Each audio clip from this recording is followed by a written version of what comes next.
हे पार्थ, तुम पूछते हो कि यदि भगवान सुन रहा है तो उत्तर में देर क्यों होती है। तो पहले यह समझ लो कि ईश्वर कभी बहरे नहीं होते, पर मनुष्य अधीर अवश्य होता है। तुम समय को अपनी घड़ी से मापते हो और ईश्वर समय को अपने विधान से चलाते हैं, इसलिए जो तुम्हें विलंब लगता है वही वास्तव में व्यवस्था का भाग होता है। हे पार्थ, जब तुम प्रार्थना करते हो तो तुम उत्तर तुरंत चाहते हो, पर तुम ये नहीं देखते कि तुम्हारी इच्छा तैयार है या नहीं, क्योंकि ईश्वर केवल मांग नहीं सुनते, वे मांगने वाले की अवस्था को भी देखते हैं। हिंदू धर्म सिखाता है कि कर्म, समय और फल, ये तीनों एक दूसरे से जुड़े हैं और फल तभी प्रकट होता है जब कर्म पक जाता है। जैसे बीज बोने के बाद किसान हर दिन धरती खोदकर यह नहीं पूछता कि अंकुर क्यों नहीं निकला, वह जानता है कि समय से पहले फल मांगना धरती का अपमान है।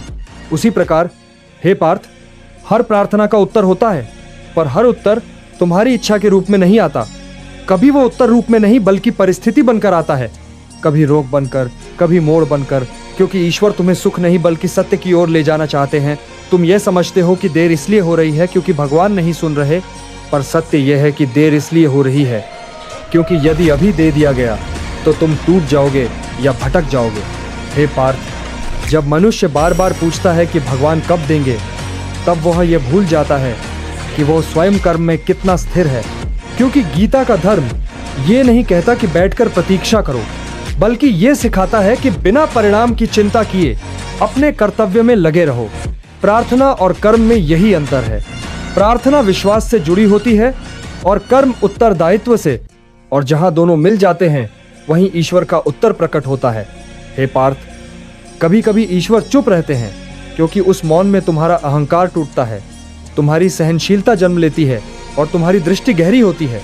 तुम जिस उत्तर को विलंब समझते हो वही तुम्हारे भीतर परिपक्वता रच रहा होता है। इसलिए ये मत पूछो कि भगवान सुन रहे हैं या नहीं, ये पूछो कि तुम सुनने योग्य बने हो या नहीं। क्योंकि जब मनुष्य भीतर से शांत और तैयार हो जाता है, तब उत्तर बाहर से नहीं बल्कि उसके भीतर ही स्पष्ट होने लगता है, और उसी क्षण वो समझ जाता है कि ईश्वर ने कभी देर नहीं की थी, देर तो केवल उसकी समझ में थी।